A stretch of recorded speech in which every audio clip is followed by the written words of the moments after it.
Hey guys, welcome back to markdillon.com. Or if you're watching this on my YouTube channel, I would really appreciate it if you just click the little subscribe button. You'll make me a happy camper. Let me get on to tonight's question, which is from Jason. He says, "Hi Mark, do you have any tips on how to break up with a guy?" Tough one. We have not dated long and I just don't feel any spark. It really feels more like hanging out with a friend than being in a relationship. But I do want to let him down gently. All right, Jason. Well, this is a prime example of where the golden rule comes into play. You know that old adage, "Do unto others as you would have them do unto you." Well, this is a great time to apply it. If somebody was breaking up with you, and I'm sure you've been on the receiving end of that, how would you like them to handle it? I know I would certainly want them to be as tactful and gracious as possible, and not make me feel like a bad person and not list uh, all my flaws, and there's many to list. And again, let me down gently. So I would tell you, you should certainly make this more about your own feelings than about convincing him why he's not worth dating. You can very simply pull out the old "it's not you, it's me" speech. There is a reason it is so popular, because it helps to kind of mitigate those hurtful things that you could say. And you just say, "Listen, I think you're a great person.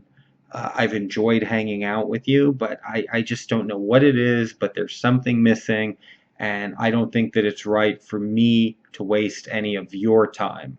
So I just have to be honest with you and let you know that this is not working for me." And then, you know what? If you genuinely enjoy his company as a friend, you can also throw in that you hope you guys can remain friends because you really do enjoy hanging out with him. But don't say that part if you don't mean it. I think that that's just as well left out if you have no intention of following through with it. Uh, and yeah, that's about it. As the old in the old Dale Carnegie course, they used to tell executives in the memo writing class, "Keep it simple, stupid," and that's the way breakups should be handled. Don't do it via text or email. Don't do it, for God's sakes, don't mention it on Facebook, or at least not until you've actually talked to him in person. I think all breakups should be done in person, unless there is a safety issue or something like that, and the person is emotionally unstable. But this does not sound like that at all. So do it in person. I would say don't do it in public, not at a restaurant or anything like that. But maybe invite him over to your place for dinner, and just have that talk, and be tactful. Don't let it turn into an argument. Even if he gets a little bit defensive, which could happen, that would be certainly a natural human reaction to have. But don't turn it into this barrage of insults or trying to make him feel bad about himself. Just be direct, to the point, and move on. Don't let it turn into one of these breakups that goes on for a week, back and forth and back and forth. And yeah, I think that's how you should handle it. Now, one thing I'd like to caution you on, though, about this alleged lack of a spark. I think sometimes the best relationships, in terms of being able to last for a long time, are people who feel like friends, and that love continues to grow over time and all of that. But what I've noticed is sometimes the most passionate and most intense relationships, where there is that unbelievable spark, tend to be marked by some of the worst fights and bitter breakups and all of that. Not to say that when the spark is there, it couldn't be a lifetime thing. I mean, that happens too. But sometimes I think that having somebody you really enjoy just hanging out with, um, is not a bad start for a good long-term relationship. As the saying goes, the grass is always greener on the other side, and that happens a lot in relationships.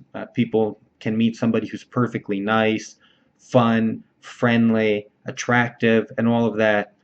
They date for a couple weeks or a couple months, and then all of a sudden it's like, "Oh, this is boring. I don't feel this passion, this spark." And a lot of people, I think, have missed out on very good potential partners because of this elusive spark that everybody's chasing. So I think if there are genuine compatibility issues, you should certainly break it off. But make sure you're not chasing a unicorn, so to speak.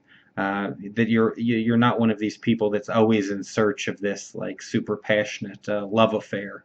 And yeah, that's my advice to you, Jason. Just be gentle with him and make sure you're breaking up for the right reasons and you're not letting a perfectly good person go because you think the grass is greener on the other side. Guys, thanks for tuning in to markdillon.com, and I certainly hope you will subscribe to my channel. Thank you.